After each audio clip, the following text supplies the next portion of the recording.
Bienvenue dans le podcast Pensé pour moi-même par Arthur Fontaine, Thomas Lefranc et Mathis Sampé, un podcast qui lie développement personnel, discussions plus ou moins sérieuses avec un humour plus ou moins acceptable. Aujourd'hui, on va parler nutrition, on va parler sèche, on va parler de notre expérience et de notre avant, de notre après, de ce qu'on a vécu, de nos ressentis et d'autres informations complémentaires sur la nutrition. Voici notre discussion. Salut. Salut mec, ce sera un petit peu gênant au début je pense. Toujours Tant qu'on trouve pas d'intro solide, ce sera à base de salut et... Peut-être que d'ici là Mathis aura trouvé, on aura fait l'intro. Peut-être qu'on aura bossé une intro ou peut-être que non. Bref. Bah du coup nouveau lieu. Nouveau lieu de tournage, on est passé d'un garage à un garage. à un garage, mais pas le même accessibilité. Exactement. Bon, ça a très peu d'importance juste que l'endroit est un peu ça a très plus... peu d'importance vu que vous ne voyez pas de toute façon. Mais c'est... Nous sommes juste plus à l'aise. C'est juste plus stylé aussi. Exactement. Mais là du coup cette fois-ci on est qu'à deux. Donc moi, Thomas et... Moi, Arthur. Donc Mathis n'est pas là puisque... Bon, il y a autre chose à foutre en fait. Ouais, voilà, de toute façon, au pire, on parle de nutrition. Et aujourd'hui, oui, donc aujourd'hui, sujet assez large qui ne nous concerne que nous deux. Enfin, qui concerne aussi Mathis, puisqu'il doit se nourrir aussi comme un humain. Mais... C'est sûr, mais surtout que, ouais, on a commencé il y a maintenant 47 jours. 47 jours, oui. Une sèche. Tu tiens les comptes. Une sèche, ouais, je tiens. Une sèche, donc qu'est-ce que c'est une sèche ? Parce que clairement, moi, quand je le dis à mes parents, Tu fais un régime ? Ouais, ils me parlent de régime. Mais, entre autres, on fait un régime, et c'est un régime protéiné, on va dire. On pourrait rapprocher ça d'un régime protéiné. En gros, c'est... C'est sécher. Bah, vraiment, c'est typiquement ça, en fait. Hein. C'est sécher. C'est-à-dire qu'en fait, conserver sa masse musculaire tout en perdant du gras. Ouais, voilà. C'est-à-dire qu'on s'est trouvé... Il y a un contexte. Pourquoi on a fait cette sèche, déjà ? Après Noël. Parce que les fêtes sont passées. Parce que les fêtes sont passées et qu'aussi y a le contexte du Transformation Challenge. Exactement, par monsieur Eric Flagg, donc l'une des personnes qui nous a inspiré, je pense, la création de ce podcast. Carrément. Au moins en partie. Et donc voilà, c'est un concours annuel dans lequel l'objectif est de se transformer, que ce soit mentalement, physiquement et en termes de performance sportive. Donc voilà, on s'était l'année dernière, on s'était tous plus ou moins chauffés, mais c'était assez peu organisé. Ouais, on a juste essayé de progresser dans le street workout. Exactement, puisque c'était à cette période-là où on a vraiment commencé, c'était vraiment le tout début. C'est ça, c'était moi-même. Street workout, musculation, poids du corps. Ouais, c'était surtout la musculation, poids du corps, je pense. Enfin, en tout cas pour moi, vu que... Bah, de toute façon, en plus, c'était le confinement l'année dernière, donc on n'est pas vraiment accès à un parc. Ouais, voilà. Donc c'était un peu compliqué, mais... Quand je dis calisthénie, à cette période-là, c'était plutôt des pompes. Ouais. Et des abdos. C'était le muscle-up. Ça, c'était, ouais, voilà. T'avais accès à une barre, forcément. Ouais, mais comment ? Bah, du coup, en fait, sur le Transformation Challenge, il y a plusieurs catégories. Bah, déjà, il y a homme-femme, et c'est surtout... on a la catégorie gamme de performance, je crois. Je crois que t'as prise de masse, perte de poids, donc sèche, et performance, donc où on doit simplement améliorer ou obtenir des nouvelles figures. C'est ça. Améliorer ses perfs en gros. Tout simplement, prise de masse en fait c'est un peu l'opposé de la sèche du coup. Exactement. Alors du coup il va falloir définir ces deux trucs. La prise de masse on est un peu moins renseigné vu qu'on en a jamais fait à proprement parler. On n'a jamais dit qu'on faisait vraiment une prise de masse, mais en gros une prise de masse c'est prendre du muscle, du coup en mangeant plus que ce que tu ne dois. Que ton maintien, puisque le truc c'est qu'il va falloir définir plein de trucs mec. Le maintien. Il faut parler du maintien. Bah, le maintien, c'est si on se trompe pas, parce qu'on n'est pas non plus, on n'a pas non plus des années d'expérience, mais plutôt quelques petits mois d'expérience, on va dire. Ouais. Mais je pense. Le maintien, c'est le nombre de calories qu'il te faut dans une journée sans faire aucun sport, juste en faisant ta journée telle quelle. C'est l'énergie dont ton corps a besoin si théoriquement tu restes assis sur une chaise pendant 24 heures. Ouais, c'est ça. Ce qui est assez rare, mais ouais, voilà, c'est ça. C'est un maintien calorique. Donc la quantité pour ni perdre ni gagner de poids. C'est ça. Et donc une prise de masse, on va au-dessus de notre maintien, ce qui va entraîner du coup une prise de poids, mais une prise de masse, ça va être essayer d'orienter ça plus de manière protéinée afin de gagner plus de protéines que de gras, puisque le gras, c'est pas l'objectif de personne, je pense, parce que voilà, ça ne sert à rien en termes de poids du corps, ça ne sert qu'à te lester. Ouais, c'est ça, c'est clairement ça. Et du coup, pareil pour la sèche. La sèche, on part sur un déficit calorique, donc on ingère moins de protéines qu'on en dépense. Protéines de calories. Pardon, de calories, ouais. Je suis déjà perdu. Donc on ingère plus de calories qu'on en dépense afin de, tout en continuant à faire du sport. C'est ça. Pour enlever du poids, quoi. Si on peut résumer, en gros, c'est différencier la prise de masse. Prise de masse, on va manger plus de ce dont on a besoin. Et on va plus on va beaucoup manger de protéines, sachant que les protéines, en fait, l'intérêt des protéines, c'est à fabriquer du muscle. C'est d'ailleurs pour ça qu'on l'utilise, c'est fabriquer du muscle. Et c'est d'ailleurs pour ça que je pense que les gens qui ont le plus de force sont loin d'être les plus secs. Exactement. Clairement, on voit les gens qui soulèvent des poids de 200 kg, ils sont gigants. Des cailloux de 200 kg. Ils sont énormes, mais. Ils ont la même forme que les cailloux, quoi. C'est ça, mais. C'est juste qu'ils ont beaucoup de force. Alors qu'une sèche, c'est vraiment être en déficit calorique, c'est-à-dire manger moins que ce dont tu as besoin pour entraîner du coup une perte de gras. Mais ce qu'il faut faire attention, c'est pas avoir une perte de muscle, parce que forcément. Le corps va pas faire la différence entre le muscle et le gras, il va essayer de puiser dans les énergies qu'il trouve. Donc c'est pour ça qu'il faut toujours faire énormément de sport pour faire comprendre à ton corps qu'il ne doit pas puiser dans ses muscles, mais puiser dans ses réserves de graisse. Et si tout se passe bien, avec un apport de protéines suffisant, on peut avoir une prise de muscle ou en tout cas un maintien. Un maintien, ouais. La prise de muscle, c'est compliqué à atteindre en sèche. Ouais, parce qu'il me semble, je suis pas biologiste, mais il me semble que le corps a plus de facilité à aller chercher dans tes réserves de muscles que tes réserves de gras. C'est pour ça qu'on parle des fois de gras récalcitrant pour les hommes au niveau du bas du ventre et du dos, je crois. Bas du dos. D'ailleurs, j'ai appris que les graisses récalcitrantes est au niveau du ventre parce que c'est là où il y a le moins d'os. D'os, ouais. Justement, genre parce pour protéger. Ah. Et c'est d'ailleurs même pour ça que je crois que c'était Nassim Saïdi qui l'expliquait. Et même c'est pour ça aussi que les femmes stockent encore plus. Pour le bébé. Pour le bébé, aussi le fait qu'il n'y a pas d'os, etc. Donc il y a juste la ceinture abdominale. C'est tout, quoi. Alors que sur le torse. Au niveau du torse, t'as la cage thoracique. Il y a la cage thoracique, il y a tout, quoi. Donc, ouais. Putain, c'est intéressant, mais après ça paraît logique en vrai, quand tu réfléchis. Bah, tu te dis, c'est vrai. En termes d'avantages, évolutifs. Et d'ailleurs, c'est pour ça en partie que les chats ont un bide qui pend. C'est parce qu'en fait, ça leur sert d'armure, entre guillemets, sauf que là, c'est pas du. Ouais, c'est littéralement du gras en fait. C'est un peu le même principe du coup. J'ai appris ça il y a pas longtemps non plus, ça m'a fait beaucoup rire. J'imagine pas un chat avec des abdos. Personne n'a imaginé ça en fait. Ça me dégueulasse. Vraiment, j'ai pas envie de voir ça. On n'a pas envie de voir ça. Donc voilà, je crois pour les bases de la nutrition. C'est ça. Je pense qu'il n'y a pas grand chose à dire de plus. On a parlé des protéines, mais la protéine fait partie des 3 macronutriments, à savoir les lipides, donc le gras, les glucides, à savoir le sucre. Et les protéines. Donc sucre lent et sucre rapide. Et donc les protéines, celles dont on a parlé, qui servent à la fabrication des muscles. Parce que c'est pas si simple que ça d'être en déficit calorique, parce que... Ouais, clairement. Entre guillemets, ça peut être facile d'être en déficit calorique. En soi, c'est pas dur de perdre du poids. Hein. Quand y penses, c'est pas super dur.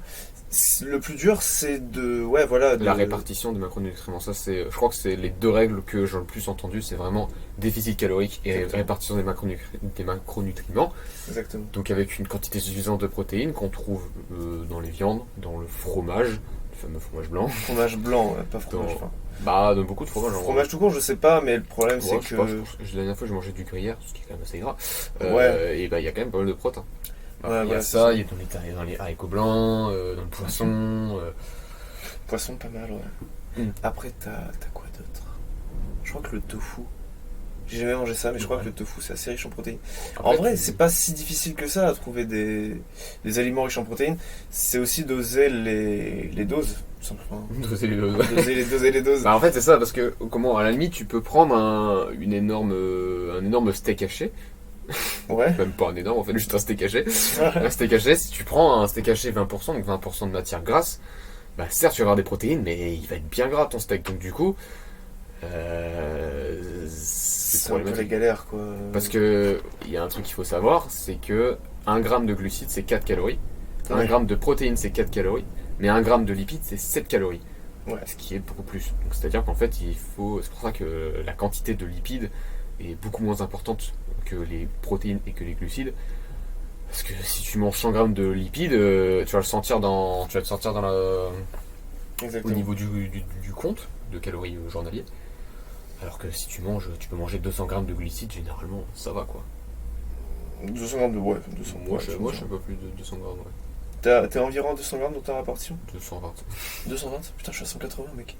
Bah, c'est parce que toi, tu mets plus de lipides. Mais moi, je sais qu'à chaque fois, je suis toujours un peu au-dessus en glucides. Bah, moi, typiquement, ouais, voilà, c'est un truc qu'on a toujours pas réussi à expliquer. C'est que Thomas a plus tendance à ingérer facilement des glucides, tandis que moi, c'est les lipides. Bah, après, toi, tu manges beaucoup d'œufs. Je mange régulièrement des œufs, donc ça explique en partie, mais j'ai fait pas mal de journées où, je dépassais en lipides sans forcer, sans chercher à les dépasser, alors que j'ai pas mangé un œuf de la journée. Donc ça, ouais. Un mystère de la nature. Je sais pas, en vrai, ça dépend aussi des viandes, hein, parce qu'il y a des viandes qui sont méga grasses. Genre, tu prends le saumon, c'est pas une viande, c'est un poisson. Mais tu prends le saumon, ça doit être bien protéiné, c'est aussi bien gras. Après, c'est une histoire de dosage, quoi, parce que après, si tu commences à prendre un truc qui est toujours 5% ou hyper pas gras, plus manger grand chose, parce que sinon faut manger du poulet, de la dinde. Bah ouais, c'est le fameux mythe du go-muscu qui mange que riz dinde toute sa vie, riz dinde, haricots verts. Riz dinde, ouais, la dinde c'est hyper protéiné, c'est pas gras. La dinde c'est le meilleur rapport, je crois, en termes de calories, parce que c'est pas gras du tout. Après tu prends le cheval, quand on avait pris la dernière fois, le cheval c'est pas, je crois que c'est la viande la moins grasse, le cheval. Ça reste une viande rouge. C'est moins connu, et puis ouais voilà, c'est une viande rouge. Donc qui a une moins bonne réputation aussi. Puis ouais, c'est moins répandu de toute façon. Ouais. On entend moins souvent des gens dire je mangeais une dinde que. Enfin, je mange un cheval que je mangeais une dinde, tu vois. C'est clair. Après, qui mange un cheval? Tu manges un steak de cheval, tu manges pas le cheval. Non, j'ai pas trop envie. Bref, du coup, voilà pour les bases de la base. Ouais, puis encore, je pense qu'il y a beaucoup de choses qu'on sait pas et qu'on Après, ouais, on parle. Ne prenez rien de ce qu'on dit pour acquis. Ouais, clairement. Je pense qu'il y a quand même quelques vérités qu'on a dit là-dedans. Bah, heureusement, vu que de toute façon, dans tous les cas, je pense qu'on est en bonne santé.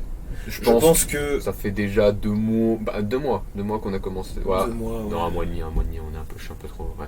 On va dire 1 mois et demi qu'on a commencé et les résultats sont sentir. Donc c'est que ce qu'on dit a un minimum de crédibilité quand même. Ouais, voilà, il y a une part de vérité dans le sens où ça fonctionne sur nous. Donc je pense pas qu'on soit des mutants. Donc, non, puis on a appliqué des conseils d'autres personnes qui eux-mêmes ont fait ça et ça a marché pour eux.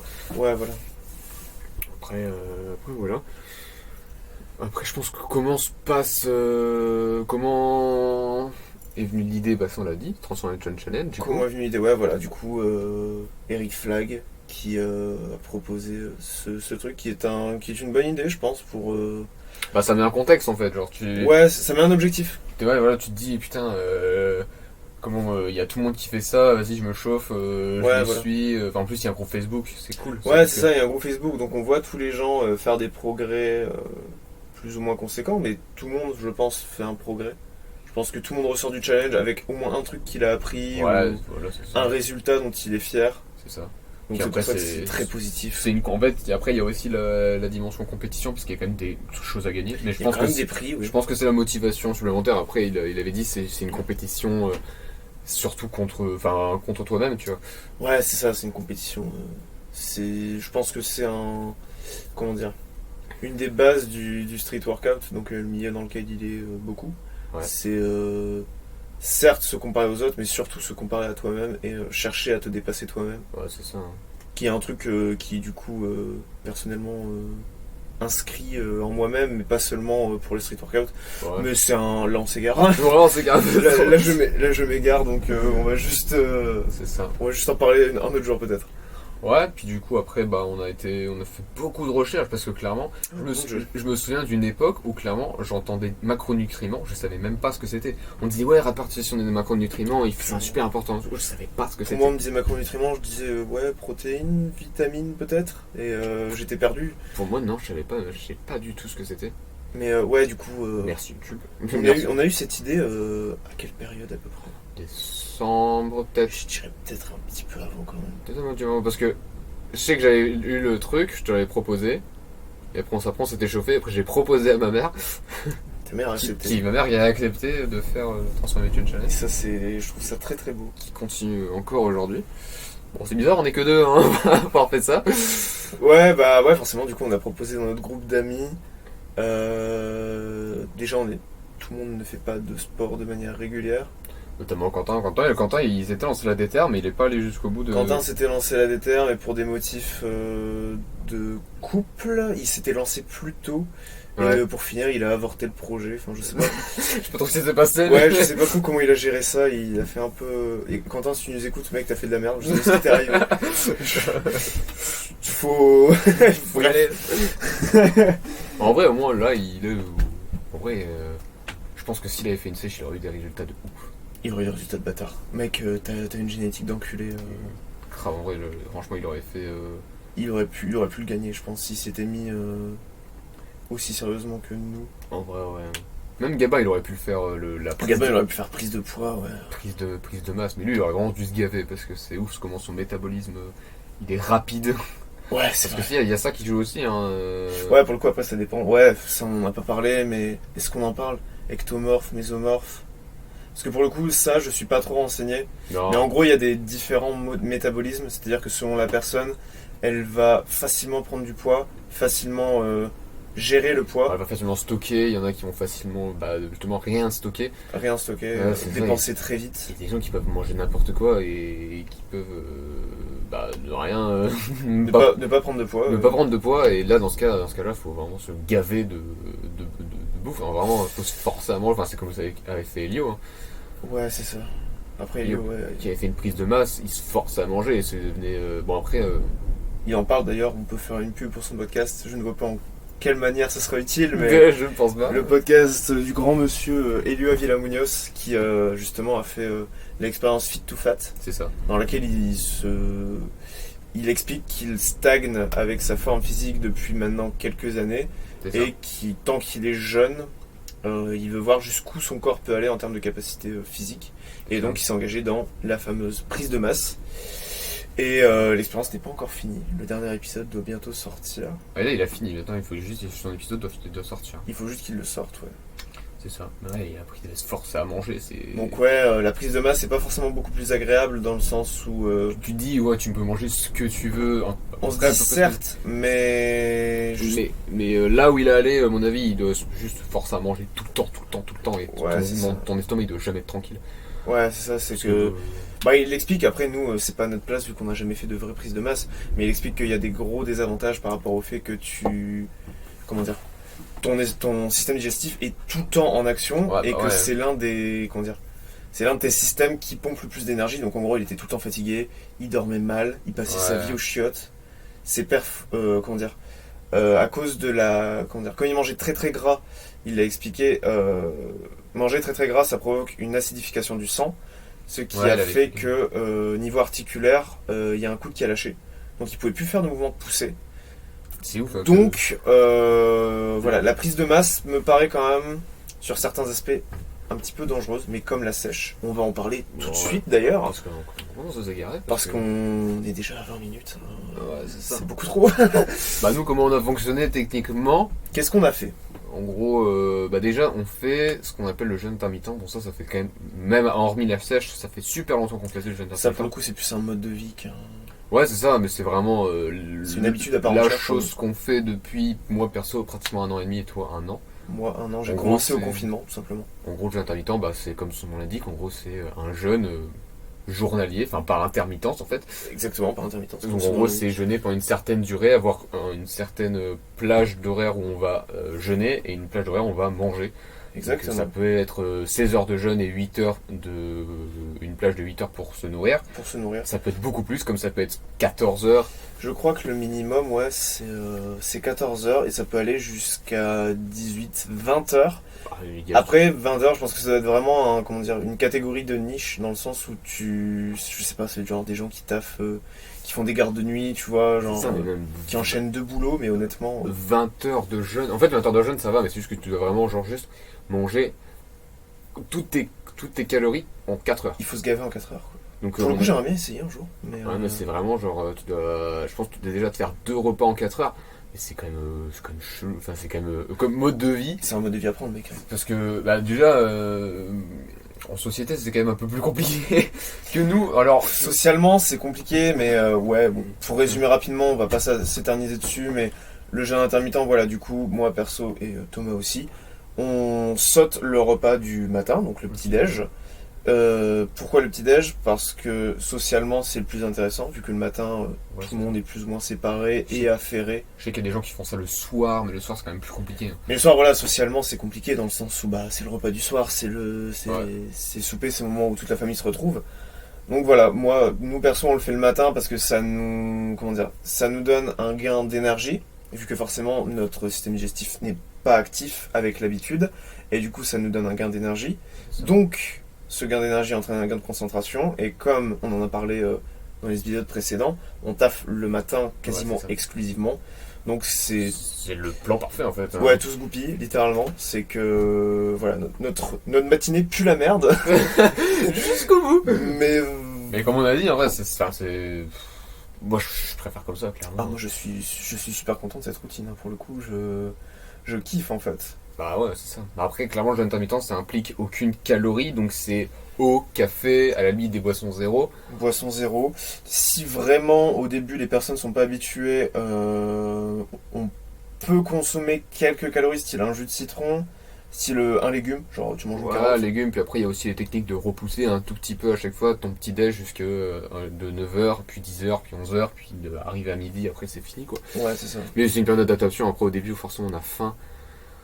Mais et voilà, mais surtout l'intérêt pendant la sèche, parce que l'intérêt pendant la sèche, ouais, c'est surtout que ce qu'on ne mange pas le matin, vu qu'on a l'habitude de pas manger, on n'a pas spécialement faim, notre corps nous réclame pas, vu qu'on c'est plus facile à supporter qu'une personne lambda, je pense. On a l'habitude, notre corps a l'habitude qu'on lui donne pas de quoi se nourrir, donc il réclame pas. Au bout d'un an et demi. Pas trop.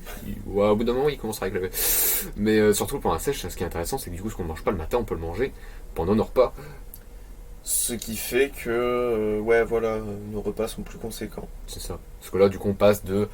Si on considère un goûter, par exemple, ou ce qu'on appelle une collation, dans le milieu... Ce qu'on appelle du coup une collation, parce qu'un goûter, ça a vachement cette connotation de sucré, je vais me péter le bide. Collation, il y a plus cette idée, je me régale, mais je fais gaffe. C'est ça.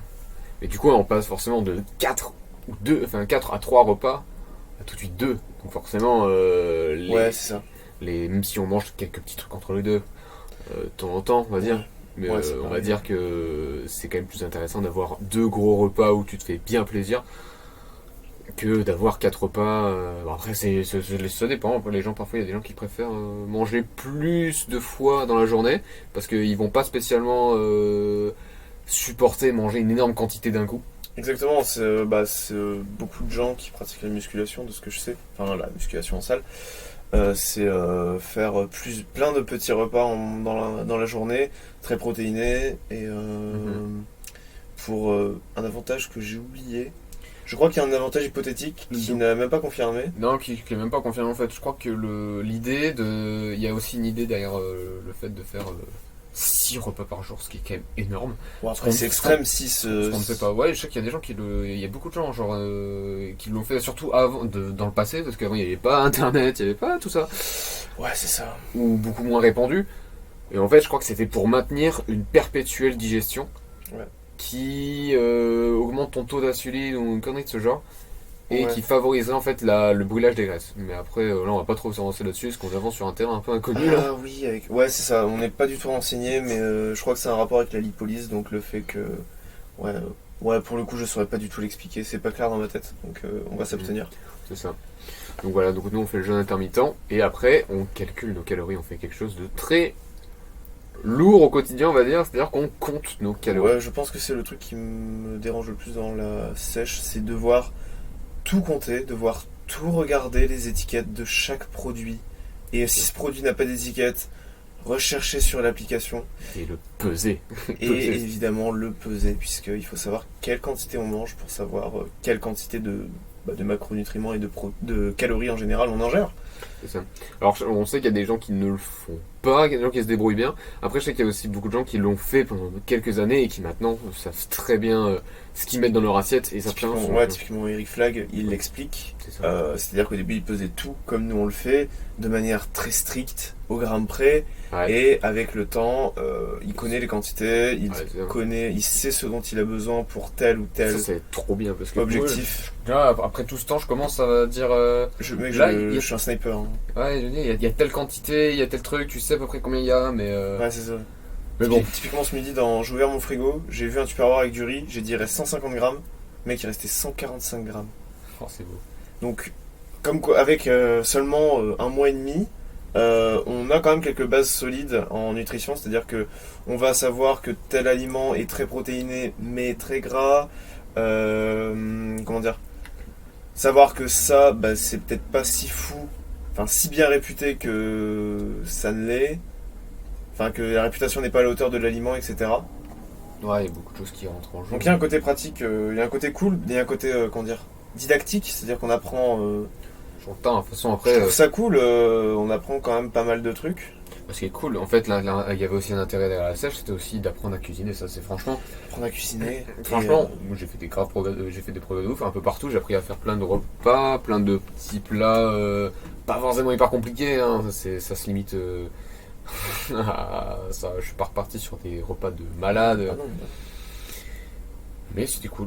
Et moi perso du coup, puisque je suis quelqu'un de très difficile, je suis un peu moins maintenant, mais j'étais quelqu'un de très très très difficile, je mangeais quasiment aucun légume. Ouais, ça déjà découvert des trucs. Et la sèche m'a permis de m'ouvrir à des saveurs, hein, puisque forcément quand on a la dalle, tout paraît plus bon, hein, bizarrement. T'as envie d'un peu tout goûter, c'est bizarre. Le hasard. Hein, tu cherches le petit truc.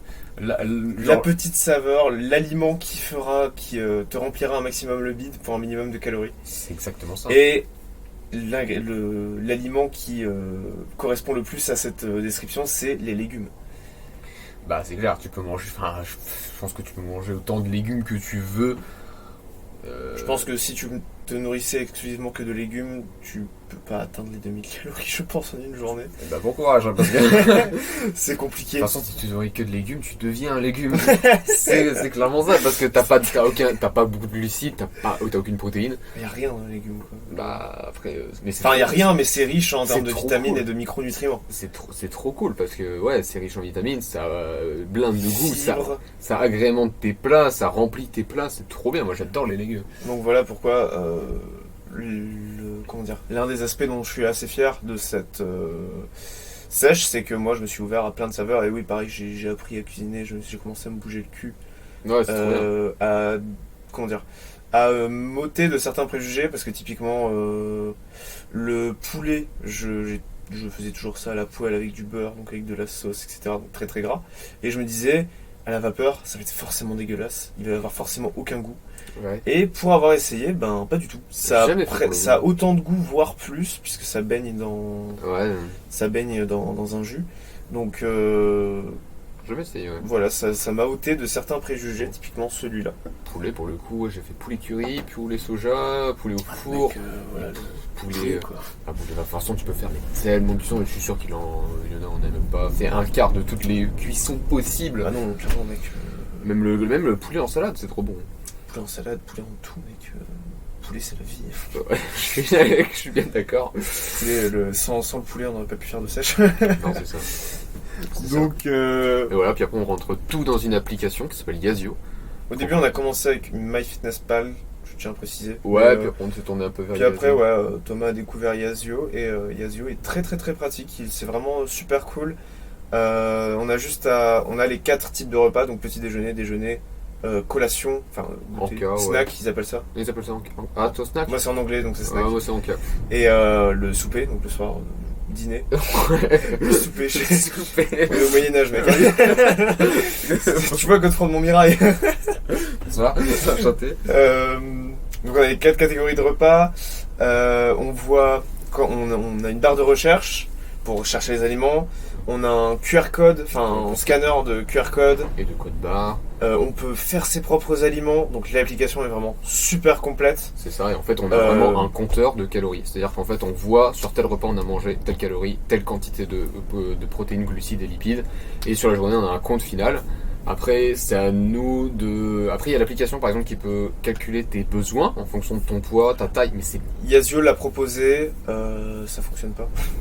Parce que moi, en fait, elle m'a calculé, pour un objectif de moins 0,7 kg par semaine, elle m'a calculé 2200 calories.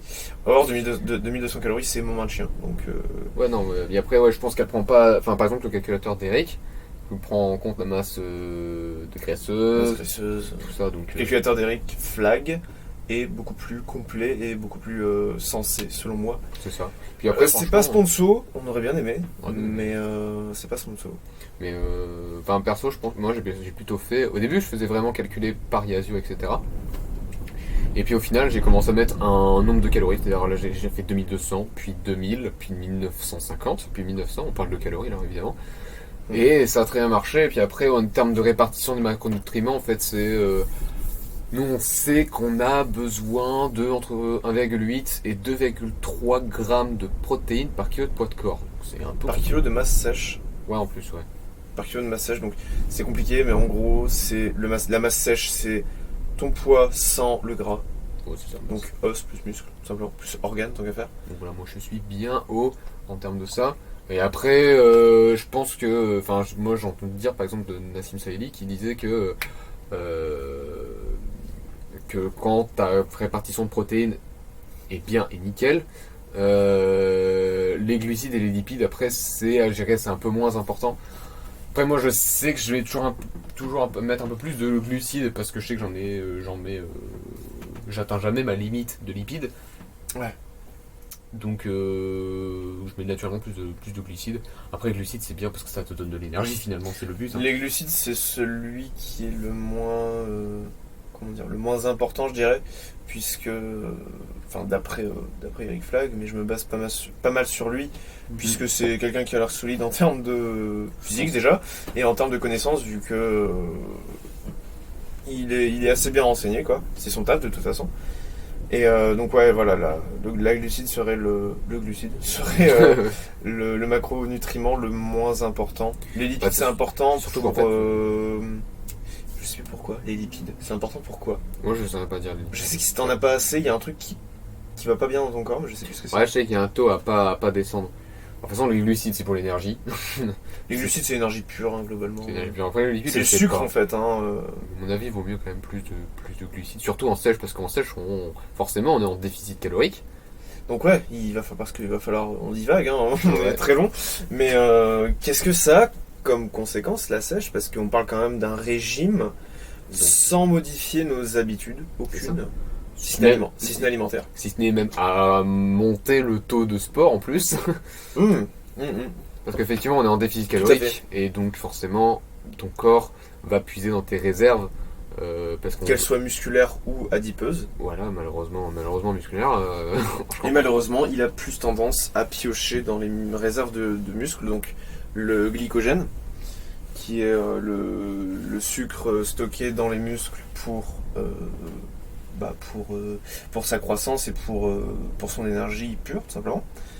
Et donc ouais, comme il a plus tendance à piocher dans les muscles avant de piocher dans le gras, et il faut lui faire comprendre à notre cher métabolisme que non, il faut pas. C'est pas une bonne idée de piocher dans les muscles. Parce que c'est une question de survie en fait, parce que les muscles on en a besoin, parce que c'est pour ça qu'on pour la calisthénie, ouais, et pour le sport en général, les muscles, c'est quand même plus sympa que le gras. Il faut lui faire comprendre qu'on en a besoin, et donc du coup, ça va le forcer à puiser dans ses réserves de graisse. Exactement.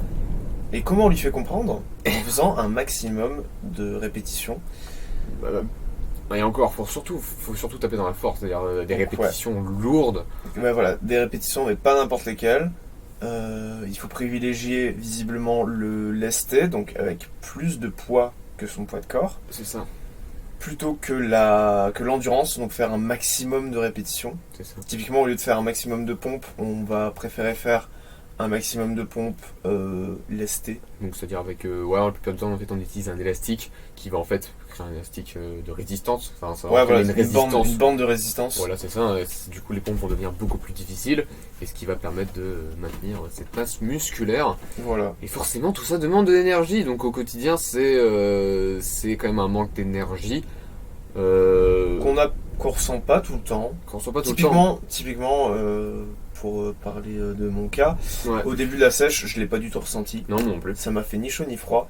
Mais là, depuis 2-3 semaines, j'ai la moitié. Quelques effets négatifs, style des grosses fatigues d'un seul coup, surtout l'après-midi. Et récemment, je sais pas du tout si c'est lié, mais je pense que ça a joué. Je me suis tapé un état grippal de malade. J'étais vraiment au fond du trou.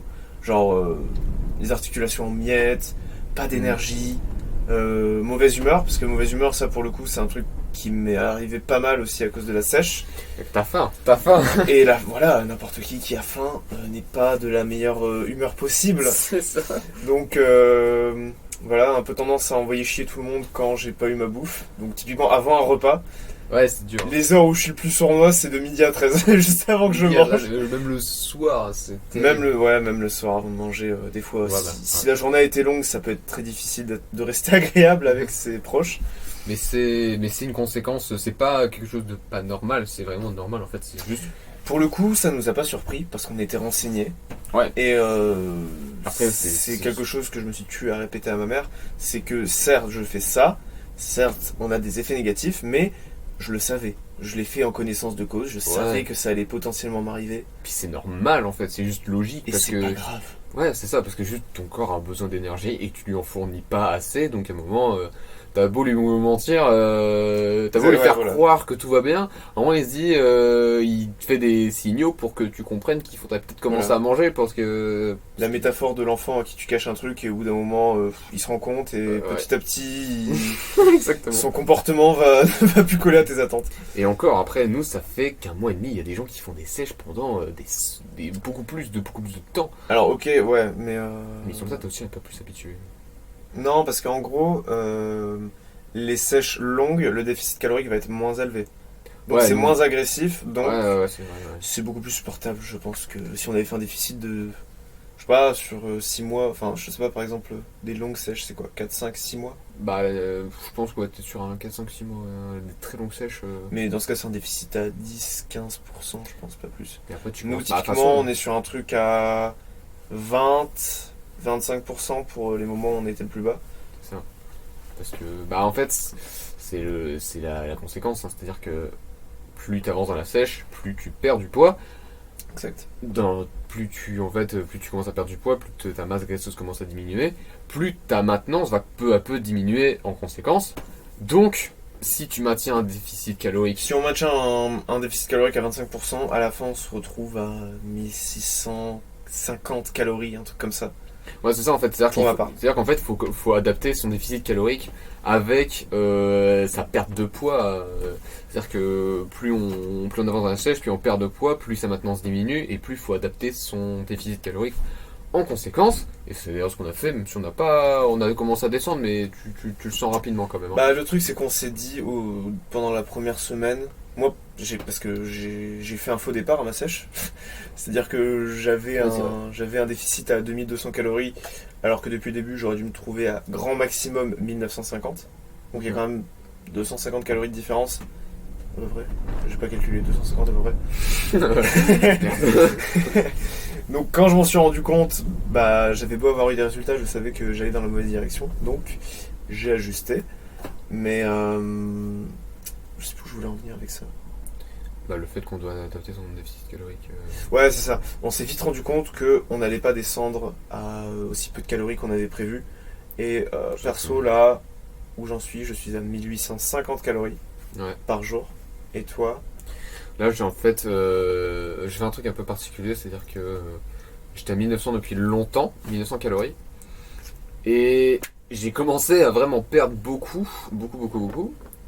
Jusqu'à un point où je me suis dit, bon, on va peut-être, parce qu'en fait, il nous reste du temps avant la fin de la sèche, là, il nous reste donc du coup 23 jours. Ouais, c'est ça. Et je voulais pas faire une baisse trop rapide et se retrouver à la fin de la sèche, avoir perdu 15 kilos. Enfin, c'est pas le but, en fait, on s'en fout en fait, du poids, mais on veut juste pas trop perdre, parce que si on perd trop, c'est pas ce qu'on veut non plus, ce qu'on recherche, quoi. Parce que nous, on est dans la catégorie sèche, et la catégorie sèche, le principal objectif, c'est le physique. Bah oui. Globalement, on sait que, et on l'a vu d'ailleurs, que l'un des effets positifs, c'est que voilà, on perd du gras et le gras ne nous sert à rien pour notre sport, donc à savoir le street workout, la calisthénie. Et forcément, quand on enlève du poids qui ne nous sert à rien, et ben on gagne en performance. On se sent tout léger, c'est bizarre. On se sent pas tout léger, mais ça se ressent sur les performances. Moi, je le sens de ouf. Typiquement, toi, sur le front lever, t'as plus de facilité, tu te sens plus à l'aise, tu m'avais dit. Carrément, moi je me sens. Enfin, c'est pas non plus quand je marche, je me dis pas putain, je suis léger. Ah non, tu commences pas à faire des. C'est pas Dragon Ball, hein, tu fais pas des sauts de 15 mètres. C'est ça, mais tu sens quand même une différence. Mais après, c'est sûr que mixer, en fait, on va dire que ouais, tu perds du poids, donc tu soulèves moins. Sauf qu'en fait, tu perds de l'énergie, donc c'est quand même un peu plus dur de soulever. C'est un truc, ça s'équilibre. T'as moins d'énergie, mais t'as moins de poids à soulever. Mais par exemple, là, faire 25 tractions, je pense qu'il y a un manque d'énergie qui va avec. Bah, alors que les exoforces, c'est-à-dire que, par exemple, des tractions lestées ou des front levers, qui demandent du coup beaucoup plus de force, là, je suis un peu plus performant parce que ça demande moins d'énergie, enfin moins d'endurance. Exactement. Et je suis moins lourd. Donc du coup, dans ce sens-là, c'est quand même beaucoup mieux. Exactement. Et ouais, typiquement, moi je l'ai remarqué aussi, ce changement de placement d'énergie, entre guillemets, c'est-à-dire gain de force et perte d'endurance, dans le sens où mon max dips était aux alentours des 40, je crois. Ouais. 40, hein, je crois. Parce que je sais que c'est toi qui avais le compte et je l'ai oublié, moi. Moi aussi, en vrai. Mais... Donc ouais, j'avais un max dips beaucoup plus élevé, puisque là, actuellement, il est élevé à 30, peut-être un petit peu plus que 30. Donc j'ai quand même perdu une dizaine de reps. Ouais. Et par contre, j'ai gagné en force et je l'ai vu quand j'ai réussi à tenir une straddle planche pendant plus d'une seconde, chose qui m'était totalement impossible avec mes quasiment 70 kilos. Ouais, c'est ça. Donc là, pour situer, moi perso, j'ai commencé la sèche à 68 kilos après un pic dangereux à quasiment 70 kilos. Et là, je me situe à... Alors, permettez-moi, je vais regarder. Je me suis pesé ce matin et... Oh, t'as 62 peut-être ? Je crois que je suis à 62.2. 62.2. Bon, écoute, voilà. C'était quand même pratiquement 6 kilos de perdu. Quasiment 6 kilos de perdu. Donc c'est pas mal. En vrai, tu te dis, ça pourrait ne pas être énorme, mais en même temps, il n'y avait pas non plus... Ça paraît pas énorme, mais ouais, voilà, il faut préciser, pour les gens qui ne me connaissent pas et qui ne me voient pas physiquement, que à la base, j'avais pas trop besoin de sèche. J'étais à un 13... Pas d'une giga sèche, pas d'une sèche où tu vas perdre 20 kilos, ou même juste une perte de poids en fait. Ouais, voilà, j'en ai pas. Ce qu'on appelle une perte de poids pour les personnes qui sont vraiment en surpoids ou quoi, c'est pas vraiment la même chose. Parce que en cas d'obésité, ouais, là il faut juste enlever. Parce que généralement, ces personnes-là ont assez peu de masse musculaire, donc n'ont pas grand-chose à perdre. C'est ça. Donc voilà, dans mon cas, perso, tout le monde me l'a dit de toute façon, t'as pas besoin d'une sèche, mais j'avais quand même envie pour l'expérience. On voit quand même les résultats. Hein, mais on voit les résultats, ça on va en parler juste après d'ailleurs. Ouais. Moi du coup je suis passé pour l'instant, j'ai fait un pic dangereux aussi à 71, pratiquement jusqu'à 71, mais du coup début de la sèche j'étais à 69 kilos et là je suis, alors ça fait une semaine que je me suis pas pesé, c'est comme ce que j'avais expliqué en gros, je peux pas me peser toutes les semaines parce que je suis chez ma mère ou chez mon père, j'ai pas forcément de balance, ce qui veut dire qu'il y a une semaine sur deux où j'ai aucun contrôle sur mon poids. Et c'est d'ailleurs pour ça que j'essaie de faire un déficit plus ou moins important pour... Et ça c'est très difficile, hein, ouais, pour respect, parce que... pour dire en fait de pas trop descendre, parce que si je descends trop, ça craint, et si je descends plus, ça craint aussi. Ouais. C'est pour ça qu'il faut adapter, c'est pour ça que demain ça va être la surprise. Demain je vais savoir si j'ai perdu ou pas cette semaine, ou est-ce que tout s'est bien passé, parce que j'étais remonté en calories. Parce que t'as remonté de 50 calories. 50 calories, mais du coup on va voir si ou pas je suis descendu. De toute façon je pense que dimanche, sans je redescends à 1900. Bon, tu verras, mec. Hein. On verra demain les résultats. Est-ce que si j'ai continué à descendre, je vais pas forcément descendre plus bas. Non, ouais, c'est sûr. Si j'ai plus descendu ou j'ai maintien ou j'ai stagné, on verra. Nous verrons cela. Donc, en tout cas, moi, je suis passé de 69 à 60. Alors, la dernière pesée, c'était 61,8. C'est le bon quand même. 8 kilos. Un petit 8 kilos. Ou un gros 8 kilos quand même. 7 kilos quand même. Ouais, voilà. Ouais. je fais pas ce PMAT, excusez-moi. Non, ouais, un beau 7 kilos, on va dire. Donc, mais c'est surtout la masse graisseuse qui a surtout baissé. Parce que nos balances permettent de calculer la masse. Ouais, voilà, il faut expliquer qu'on a des balances connectées, donc qui traquent beaucoup de stats, comme le pourcentage de masse graisseuse qui est la donnée qui nous intéresse le plus. C'est ça. En plus du poids, toi je sais pas, mais moi elle traque la quantité de protéines corporelles, pas moi. Ce qui est très pratique, puisque ça m'a permis d'ajuster une erreur que je faisais pendant ma sèche, où je n'inspectais pas mes protéines corporelles, et bizarrement je me voyais fondre à vue d'œil. Musculairement, je parle. Donc, pour le coup, c'est des balances qui sont très, très utiles en cas de sèche. En fait, c'est ça, en fait, parce qu'en fait, nous, on s'en fout techniquement. Franchement, si on était passé de 69 ou à 68 à 65, il n'y aurait aucun problème. C'est juste qu'en fait, les chiffres nous permettent d'avoir vraiment des stats et de savoir si ce qu'on fait, ça marche vraiment et si uniquement ce qu'on voit dans le miroir. En fait, on se base pas sur uniquement ce qu'on voit dans le miroir. Je sais pas si tu as compris ce que je veux dire. Ce qu'on voit dans le miroir est un très bon indicateur, surtout pour moi, dans le sens où ça m'a permis justement de voir que je fondais musculairement. Mais le miroir est aussi un très bon motivateur. Je pense qu'on peut en parler maintenant. C'est ça. C'est les résultats physiques de la sèche, parce qu'on a parlé des résultats sur le sport. Sur le sport, on a parlé des résultats, des stats, qu'est-ce que je veux dire, nos données en fait, on a bien perdu au niveau de la masse graisseuse, etc.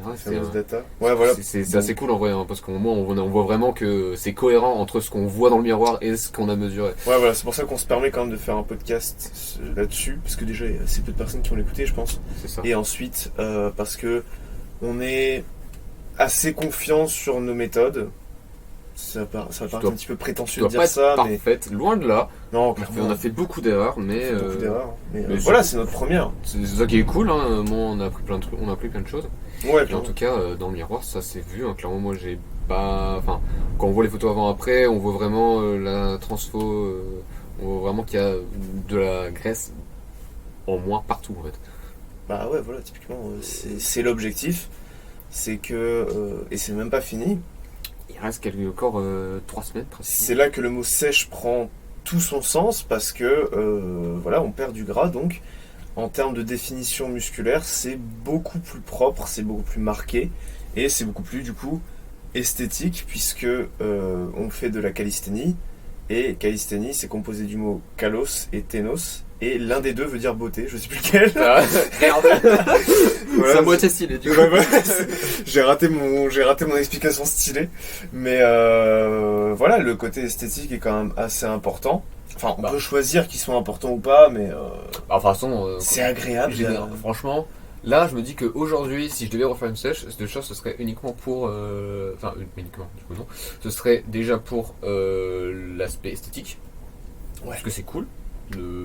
En vrai, moi, je me dis que, en fait, quand je fais du sport, quand je fais de la calisthénie, c'est surtout pour les performances que ça apporte, et après le physique vient avec. Mais là, dans l'objectif de la sèche, c'était principalement le physique. C'est plus l'inverse, ouais. Mais c'est vrai qu'il y a aussi l'aspect, comme on avait dit, qu'on gagnait quand même pas mal de performances, et ça c'est trop agréable.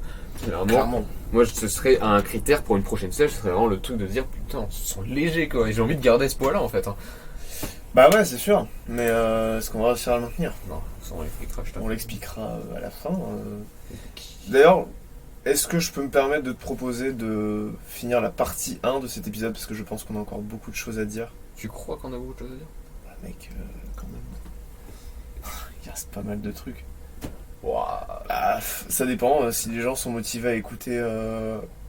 Je pense qu'on peut faire une synthèse peut-être un peu moins développée. Mais je pense qu'on peut finir, en vrai. Je pense qu'on peut finir en 1 heure. En moins d'une heure. En moins d'une heure, non. Mais en vrai, on peut peut-être aller tâter les 1h15. On verra. Moi, je propose, on attend de voir ce que ça donne à 1 heure. Vas-y mec. On prend le risque.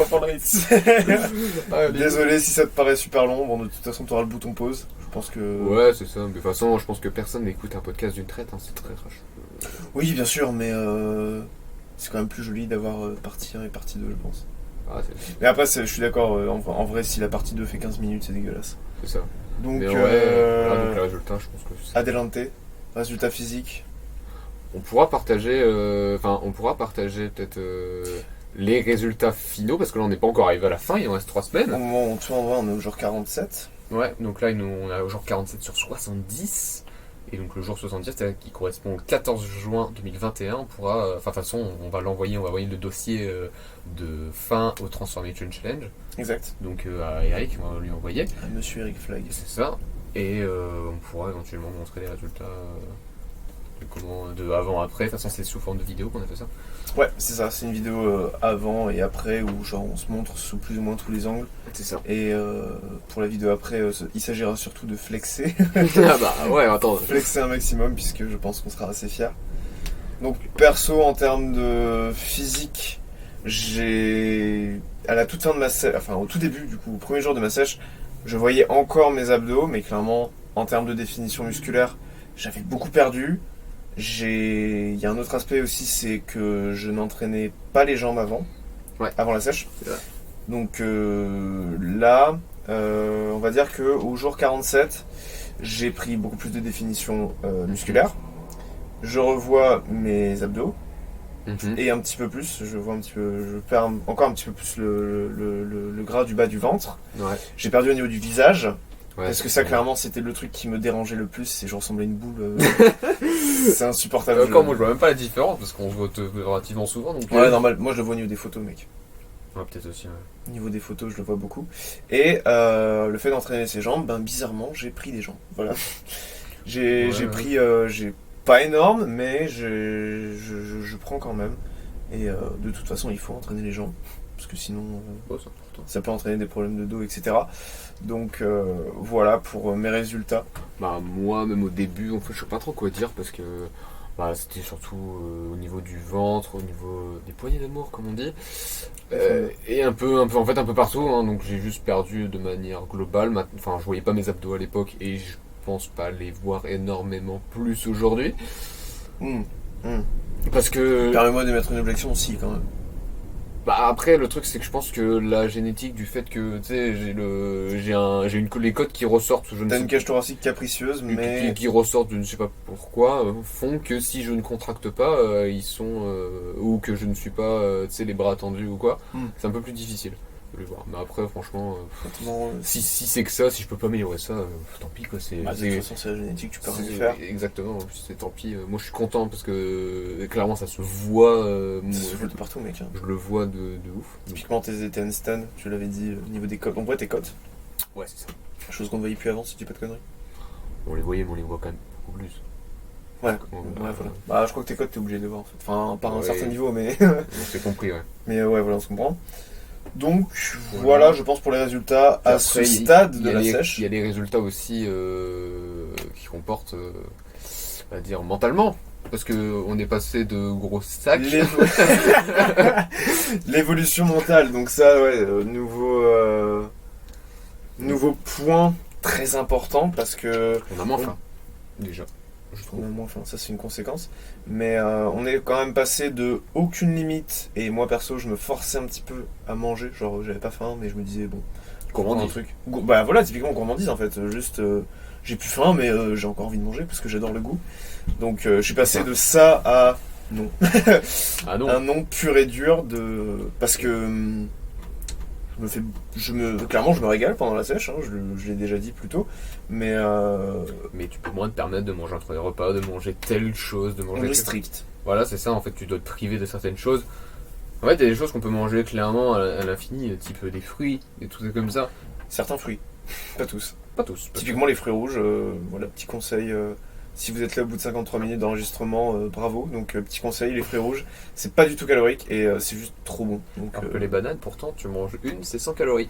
Mais c'est trop bon les bananes. Donc 100 calories pour un fruit, je pense que t'es assez calé avec une banane.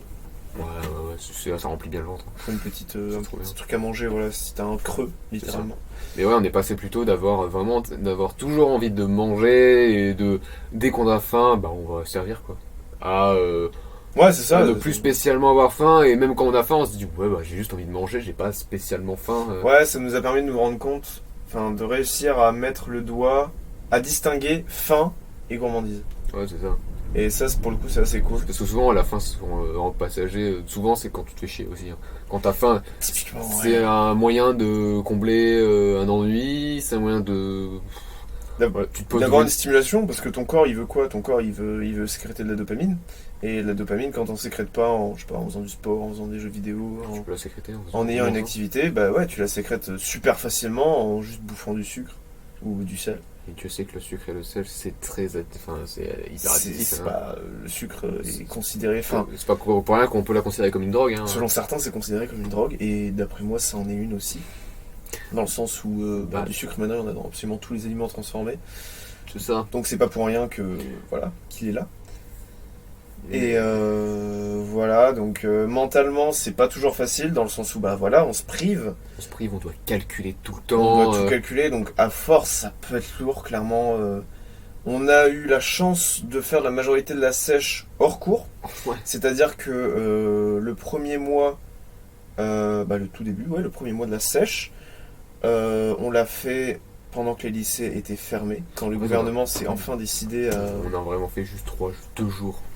Ah oui, 2 jours, c'est vrai. On a vraiment fait 2 jours en cours depuis ce temps-là. C'est ça. Un peu. Et on va commencer à retourner en cours, pas pour très longtemps. Pas pour très longtemps, puisque on fonctionne en mode hybride, c'est-à-dire qu'on a cours une semaine sur 2 au lycée, sur site, et une semaine sur 2 chez nous, dit en distanciel. C'est ça.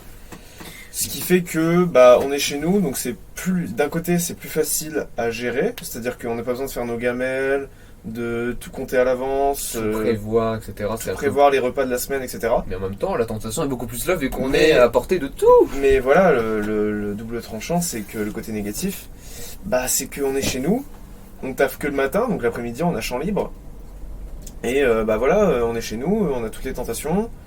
Et on pense pas à autre chose. Parce que typiquement pendant les cours, tu peux pas manger. De toute façon, tu peux pas manger parce que t'as un masque et t'es devant un prof, donc... Puis à partir du moment où tu prends pas à manger... Et puis voilà. Il va pas arriver tout seul. Tu vas pas bouffer ta copie. Après, il y a des techniques. Il y a la fameuse technique de tout virer chez soi. Et donc là, en ce cas, t'es tranquille. Mais on ne vit pas tout seul. Voilà. C'est que on a beau avoir 18 ans tous les deux, on les a pas depuis très longtemps. Et on vit encore chez nos parents. Je me permets de... Permets de te resserrer bien, mec. Non, t'inquiète, je suis encore bien. J'ai encore des réserves. Et je m'égare. On parlait des tentations. Des cours, le fait qu'on n'ait pas fait de sèche pendant les cours, ce qui est quand même beaucoup plus pratique du coup, comme on l'a dit. Ouais, voilà. Même si, plus de tentations. Donc. C'était le bon moment, hein, franchement. Ouais, franchement, c'est assez bien casé. Si on avait fait ça pendant les fêtes, ce serait beaucoup plus difficile. En fait, c'est socialement, c'est quand même plus compliqué parce que déjà on calcule tout.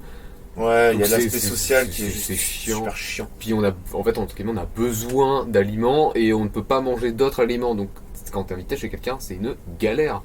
Simplement. C'est une horreur. C'est simplement, je crois c'est juste le jour à faire une exception ou essayer de minimiser les dégâts. Les dégâts, mais voilà, c'est pas toujours facile. Limiter la casse. Pour le coup, il y a une grosse distinction à faire entre toi et moi, c'est que toi, t'as réussi à ne jamais dépasser tes calories. Tu n'as pas un seul jour en rouge sur Yazio. Jamais. Tandis que moi, bon, à ma décharge, même si je considère pas ça comme une excuse, j'ai eu mon anniversaire. Ouais. Au tout début de la première semaine de la sèche. C'est ça. Ensuite l'anniversaire de ma mère et l'anniversaire de mon père, ce qui a fait que globalement, j'ai pêché. Voilà, T'as pêché, mais les résultats sont là, donc en vrai, je me dis. Mais je me dis. Comme on avait dit même au dernier podcast, que. Ouais, on l'a dit au dernier podcast, c'est que les résultats sont là, donc d'un autre côté, c'est pas si grave. Que je pense que même si j'avais fait des exceptions, ça aurait rien changé. Bien sûr. Mais comment dire, le fait de faire des exceptions ne nous porte pas trop préjudice, en termes physiques, mais plutôt en termes mental. C'est-à-dire que, comme je crois que tu l'avais dit aussi dans le dernier podcast, c'est que une fois que la boîte de Pandore est ouverte, c'est très difficile de la refermer. Et quand j'entends boîte de Pandore, j'entends boîte de paquets de chips ou boîte de céréales. En fait, dès que t'as mangé la première, c'est ça qui est dur, c'est que en fait ton cerveau il a reçu l'information en mode Oh putain. C'est open bar, les gars. Et donc, du coup, en fait, je pense que c'est plus simple de se forcer à ne pas... De se couper totalement. Que d'en manger une seule. Que de se dire, bon allez, une seule. Une seule, même si une seule, on est d'accord que ça changera rien. Non. Mais en même temps, si tu en manges une... Une chip, c'est quoi? 10 calories? Pas. Même pas? Je sais pas. En vrai, c'est que dalle. C'est que dalle, mais... C'est que dalle, mais... Qui mange une chips? ça te donne le goût. Et Dieu sait que le sel et le sucre... Et voilà, c'est le chips, c'est quand même sucré, on dirait pas. Mais... C'est sucré, les chips? Ouais, c'est sucré. C'est plus sucré que salé. En même temps, si c'était plus salé que sucré... Ouais, ça m'étonne pas de notre côté. Donc voilà, on coupe, enfin moi moins, mais on coupe les tentations au maximum pour garder un maximum de discipline et garder le train. Puisque du coup ça rejoint le podcast d'avant, je sais pas si ça sera celui d'avant, mais ça rejoint le podcast discipline et routine, dans le sens où à force avec la sèche, on a développé une routine et une certaine discipline au niveau de la bouffe qui n'existait pas avant. Et franchement, on le sent au niveau même de nos changements. On a vu les changements d'habitude alimentaire, clairement. Oui. Mais on n'a pas le même rapport. Je vais dire la bouffe. Bon, la bouffe, on est entre nous. Ouais, on n'a pas le même rapport à la bouffe parce que je sais qu'au début de la sèche, moi je suis un grand amateur de chips, clairement. Avant c'était. Ouais, non, mais clairement. Le connaisseur. Ah non, mais je kiffe ça, c'est toujours été un gros kiff. Et je pense que c'était le plus gros manque au début, alors que maintenant, ça me fait ni chaud ni froid. Et j'ai remarqué en plus un truc qui il n'y a pas si longtemps que ça, il me restait des calories et je me suis dit, vas-y, go tenter une petite part de pizza en fait. Alors c'était une pizza évidemment qui venait du supermarché, évidemment, qui est très très salée du coup. Surgelée, donc industrielle. Même pas surgelée, c'était juste... Ok. Mais c'était juste, tu sais, les trucs que tu mets au frigo et voilà quoi. Ouais. Et un jour, je me suis dit, ça va être la meilleure pizza de ma vie, ça va être le truc, je vais avoir un maximum de goût. Ouais. Et j'ai trouvé ça pas ouf, dans le sens où j'ai trouvé ça super gras et super salé. Et franchement, j'ai pas eu spécialement envie d'en manger une autre, quoi. Donc, preuve qu'il y a certains aspects qui doivent. Certains goûts qui doivent, à mon avis, changer. On verra ça après la sèche. On fera peut-être un podcast update. C'est ça. De toute façon, là, l'objectif de la sèche, c'est quoi? C'est garder le physique qu'on a. Enfin, c'est au maximum le garder. Au point où on en est, ouais, c'est maintenir, ne pas se casser la gueule. C'est ça. Après, et pourquoi pas gratter quelques molécules de gras en plus. Ouais. Mais ça reste optionnel puisque... Franchement, là, de toute façon, après la sèche, on va arrêter de calculer, on va arrêter de tout peser. Ouais. On va juste essayer de maintenir une certaine quantité de protéines parce qu'on sait que c'est bien pour... privilégier la viande, parce que... Enfin, privilégier la viande. Dans une certaine mesure, mais la viande est quand même la source la plus facile de protéines à trouver, donc juste pas devenir végétarien du jour au lendemain, parce que ça... on va avoir beaucoup de mal, hein, mais de toute façon après la viande pourrait s'en détacher, mais ceux qui font des sèches véganes ou végétariens, franchement c'est beau. Respect à vous. Moi j'aimerais trop tester être végétarien, franchement 1 mois ou 2 mois. Et même être vegan en vrai, moi j'ai trop envie d'essayer de tenter ce qu'ils mangent et tout. Le jour où je mange plus de légumes, on en reparle, mais... Toi, c'est vrai que c'est moins simple. Attends, c'est compliqué, puisque... Après, il y a les steaks végé et tout. Ouais, t'as tous les trucs végétariens, etc. Mais après, je suis quasi sûr que les gens qui font des sèches vegan, végétariens, sont obligés de prendre de la whey à côté. Après, il y a les sèches végé, il y a aussi le poisson. Tu peux manger que du poisson. Tu peux bouffer que du soja. Vegan, ça doit être un autre délire, parce vegan, que... Ouais, tu manges des plantes, quoi. Il y a beaucoup de choses, mais c'est sûr que tu vas pas avoir les mêmes apports en protéines qu'à quelqu'un qui mange uniquement de la viande. Est-ce qu'un vegan peut manger des insectes? Je pense pas. Je pense pas, c'est un animal. Tu dis déjà, s'il ne mange pas d'œufs, il mange pas d'œufs. Ouais, en fait, je crois que tout ce qui a rapport avec les animaux ne rentre pas dans leur alimentation, ni dans leur manière de s'habiller ou des trucs comme ça. Ouais, c'est ça, ouais. Vegan c'est un mode de vie, hein. C'est-à-dire que shampoing, vêtements, ouais, c'est ça. Produits en général, juste tu consommes pas si il y a une implication animale. Pour le coup, ouais. On pourrait faire un podcast, c'est un sujet qui est super intéressant, de pourquoi certains vegans se trompent, d'après moi.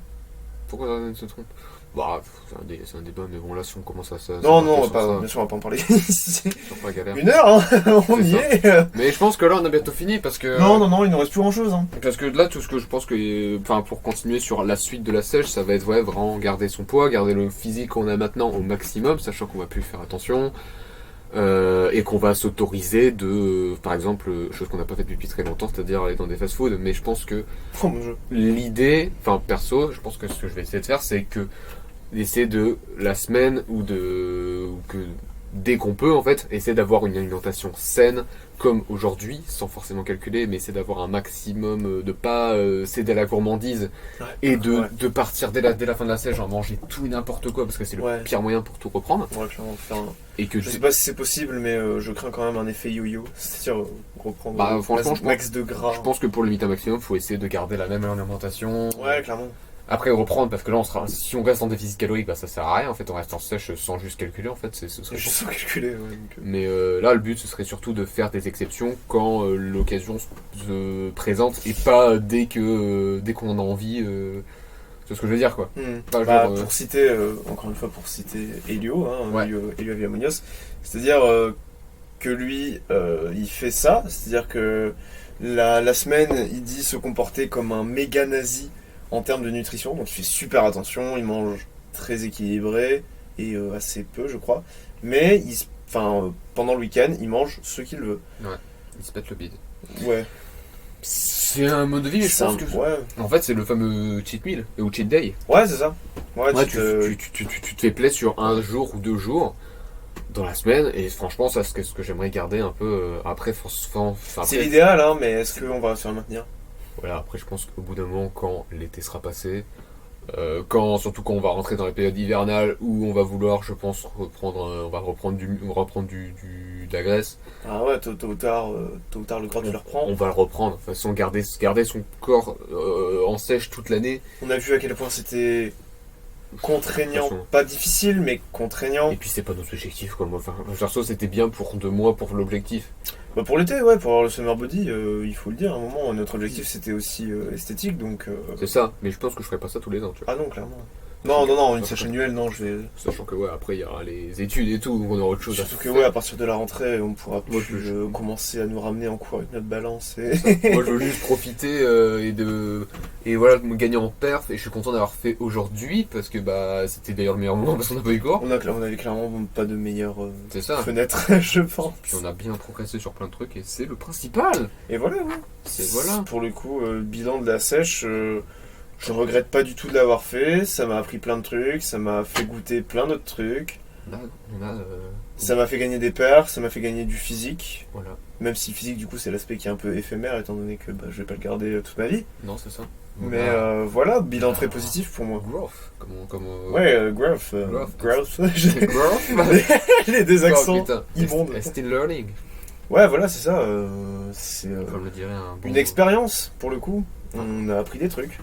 Comme dirait un bon vieux Tristan de Feuillet-Vang. Le fameux Tristan de Feuillet-Vang qui est assez calé sur le sujet.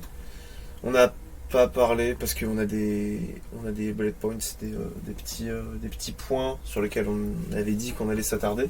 Et on les a tous faits, sauf les compléments alimentaires. Les compléments alimentaires et la protéine en poudre, aussi appelée whey. C'est ça. Les compléments alimentaires, en fait, c'est, comme son l'indique, c'est des compléments, enfin des choses qui vont complémenter ton alimentation. En gros, aller chercher ce qui n'est pas dans ton alimentation. Le plus souvent sous forme de gélules. Ouais, ou de poudre, de shaker que tu vas te faire ensuite. Ça, c'est pour la protéine. Ouais. Oui. Donc ouais, voilà, on va pas en parler très longtemps étant donné que on n'en prend pas, on est consommateur ni de l'un ni de l'autre. C'est ça. Donc on n'est pas trop calé sur le sujet, donc on va éviter de s'étendre. Mais voilà, on a la whey protéine en poudre. Un truc qui est quelque chose en poudre qu'on mélange à de l'eau ou à du lait, je crois. Ouais, en fait c'est juste un apport de protéines. C'est ça, c'est extérieur à ton alimentation. Ouais, pour le coup c'est un complément alimentaire, c'est-à-dire que si une personne n'arrive pas à atteindre ses protéines journalières, elle va prendre ça dans des quantités que je ne connais pas. Voilà, on n'est pas renseigné pour le coup. Mais ça va lui permettre d'avoir les protéines nécessaires à un développement musculaire. Donc c'est la fameuse boisson dont tout le monde parle, dont tous les personnes pratiquant la musculation parlent. Et les compléments alimentaires, dit comme ça, ce sera plus dans l'optique de combler des carences potentielles, des déficits. De maximiser ses performances aussi, parce qu'on a le fameux pré-workout pour donner un maximum de caféine, d'énergie, etc. Donc caféine, etc. En fait, c'est vraiment le complément alimentaire par excellence. Après, je pense que... C'est quelque chose qui est facultatif, puisque nous, typiquement, on fait 100. Et après, c'est sûr que par exemple, on y arrive très bien. Tu prends de la protéine en poudre, du coup, la whey, ça c'est quand même plus simple parce que tu manges moins de viande, t'as moins de viande à manger. Mais t'as moins de... Après, ça c'est des avantages, ça je pense aussi il y a des gros inconvénients. Ça c'est des avantages, c'est des inconvénients. On n'est pas consommateur, mais visiblement ça a des inconvénients qui peuvent être plus ou moins. Voilà, en fait, honnêtement, je pense pas trop me pencher là-dessus vu que. Non, on n'en parlera pas, mais parce qu'on ne sait pas. Moi je parle pas de ce que je ne sais pas, donc. Surtout que là, moi je pense qu'on en parlerait juste pour dire qu'on n'en a pas pris. Ouais, c'est ça. Et que on n'en prendra pas déjà parce que c'est cher, hein, c'est con, mais c'est cher et que. C'est un budget, clairement, si c'est ton taf d'avoir le meilleur corps possible. C'est ça, c'est cool. Comprendre, c'est un investissement, mais là. Puis là, c'est cool, au moins on a la prétention de se dire qu'on aura fait ça uniquement avec les moyens du bord en fait, si on veut. Ouais, on a fait ça en mode plus ou moins YOLO. Puis j'avais pas envie de mettre de l'argent dans spécialement ça, tu vois. C'est un investissement qui peut, Puis j'ai pas envie d'être dépendant non plus, tu vois. Et puis t'as le côté dépendance, c'est-à-dire si du jour au lendemain t'as plus les moyens de te payer ta whey, c'est tout un mode de fonctionnement qui va s'écrouler et il faut que tu retrouves un truc plus facile, vite. Puis c'est pas parce qu'on en a pas eu qu'on s'est pas trop mal débrouillé non plus, hein, clairement. Non, clairement, je pense qu'on aurait peut-être eu des résultats en plus, un petit peu de résultats en plus, mais... Et encore, je pense que juste qu'on aurait pu plus manger autre chose, peut-être. Ouais, c'est ça, donc c'est pour ça que... on n'a pas pris, mais... Pas grave, clairement. C'est ça. Voilà, je pense qu'on a bien résumé. Je pense qu'on a fait le tour, du coup, de notre expérience, je tiens encore à le préciser, c'est... un peu le récit de notre expérience, même si je pense qu'on n'a pas fait non plus. Jour 1, il s'est passé ça. Jour 2, putain, le manque d'énergie. On aurait pu faire un vlog. On aurait pu faire un vlog, mais c'est pas le but. C'est chiant en fait. C'est pas intéressant. Déjà là, 1h10, je pense qu'on s'est bien étalé sur le sujet. Mais je pense que ça peut être intéressant, surtout pour des gens qui n'y connaissent rien, des gens qui s'y connaissent bien. Ça va être. N'auront aucune valeur ajoutée. Très peu de valeur ajoutée. Ce podcast n'aura aucune valeur ajoutée à ce qu'ils savent déjà. Donc si tu es là et que tu fais 90 kg pour 10% de masse graisseuse, bravo, parce que qu'est-ce que tu fous là? Qu'est-ce que tu fous là, clairement. Mais on veut bien des conseils d'ailleurs. N'hésite pas à nous contacter, nos Insta sont dans la description du podcast. C'est ça. En tout cas, j'espère que tu as appris quelque chose. Ouais, on espère que ça t'a plu, que t'as pas trouvé ça trop chiant. Et que... J'espère que t'as fait quelque chose en attendant, parce que j'espère que tu t'es pas assis sur une chaise et que t'as regardé le mur en face de toi. J'espère que t'as fait quelque chose de productif pendant ces 1h10 dernières minutes.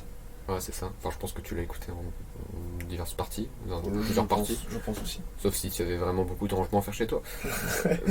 Si un cyclone chez toi, typiquement, le podcast se prête très bien. C'est ça. Non, franchement, c'est bien. Donc voilà, je pense qu'on a fait le tour. Je pense qu'on a fait le tour et qu'on va pouvoir conclure. C'est ça. Ce podcast. C'était très cool. C'était très cool. Parce que moi, c'est un peu compliqué parce que j'ai pas trop envie de. En fait, j'ai pas envie de trop en dire parce que j'ai l'impression de pas non plus être. Pas expert là-dedans, simplement.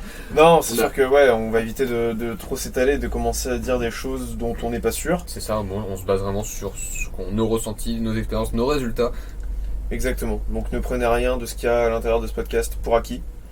C'est ça. C'est important. Même si je pense qu'il y a quand même quelques vérités qu'on Même si, encore une fois, je pense qu'il y a un fond de vérité. Ça, on l'a déjà dit. Et ça, on l'a déjà dit, exactement. Je ne sais pas quand ce podcast va sortir, mais un jour, je pense. Un jour. Peut-être que si ça se trouve, quand ce podcast va sortir, on aura fini la sèche. Peut-être. Possible. Possible. En vrai, faudrait peut-être, genre, tu sais, si on va le poster sur YouTube. Il sera sur YouTube. Pour la chaîne Pensée pour nous-mêmes. Sur la chaîne Pensée pour nous-mêmes, en effet. C'est ça. Et pour vous-même, en fait, finalement. Pour nous et pour vous. Parce que oui... Bon, c'est pareil, en vrai. Je pense, Anecdote intéressante, on a hésité au moment de créer le nom du podcast entre Pensée pour nous-mêmes et Pensée pour vous-même. C'est ça. Mais on a gardé nous-mêmes pour diverses raisons, parce que ça sonnait mieux, en partie. C'est ça. Mais après, franchement, c'est la même chose. Enfin, les pensées pour nous-mêmes, on les présente à d'autres.